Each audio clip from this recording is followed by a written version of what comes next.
Welcome to kids story zone. आज की कहानी का नाम है स्नो वाइट की कहानी। बहुत समय पहले की बात है। एक सुंदर राज्य में एक राजा और रानी रहते थे। एक दिन सर्दियों में रानी खिड़की के पास बैठी थी। बाहर बर्फ गिर रही थी। रानी ने सोचा, काश मेरी एक बेटी हो जिसकी त्वचा बर्फ जैसी सफेद, होंठ गुलाब जैसे लाल और बाल काले हों। कुछ समय बाद रानी के यहाँ एक सुंदर बच्ची पैदा हुई। उसका नाम रखा गया स्नो वाइट। लेकिन दुख की बात यह थी कि कुछ ही समय बाद रानी का देहांत हो गया। राजा ने बाद में दूसरी शादी कर ली। नई रानी बहुत सुंदर थी, लेकिन वह बहुत घमंडी और ईर्ष्यालु भी थी। उसके पास एक जादुई आईना था। वह रोज उससे पूछती, आईने आईने दीवार के, इस दुनिया में सबसे सुंदर कौन? आईना हमेशा जवाब देता, महारानी आप ही सबसे सुंदर हैं। सालों बीत गए और स्नो वाइट बड़ी होकर बहुत ही सुंदर हो गई। एक दिन आईने ने कहा, महारानी अब इस राज्य में सबसे सुंदर स्नो वाइट है। यह सुनकर रानी बहुत गुस्सा हो गई। उसने स्नो वाइट को मारने की योजना बना ली।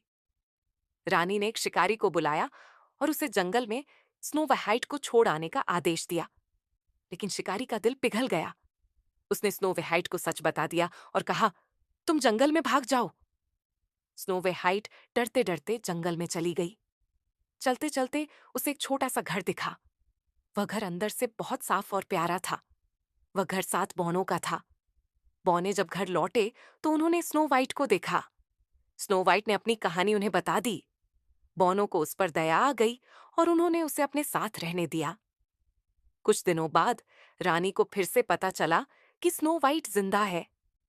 वह भेष बदलकर एक बूढ़ी औरत बन गई और जहरीला सेब लेकर बौनों के घर पहुंची। उसने स्नो वाइट को सेब दिया। जैसे ही स्नो वाइट ने सेब खाया, वह बेहोश होकर गिर पड़ी। बौनों ने बहुत कोशिश की, लेकिन स्नो वाइट नहीं जागी। उन्होंने उसे एक कांच के ताबूत में सुला दिया। एक दिन वहां से एक राजकुमार गुजरा। उसने स्नो वाइट को देखा और बहुत दुखी हुआ। उसी समय सेब का टुकड़ा उसके मुंह से निकल गया और स्नो वाइट की आंखें खुल गईं। स्नो वाइट फिर से जिंदा हो गई। राजकुमार और स्नो वाइट अच्छे दोस्त बने और बाद में उन्होंने शादी कर ली। बुराई करने वाली रानी को सजा मिली और इस तरह स्नो वाइट हमेशा खुश रहने लगी।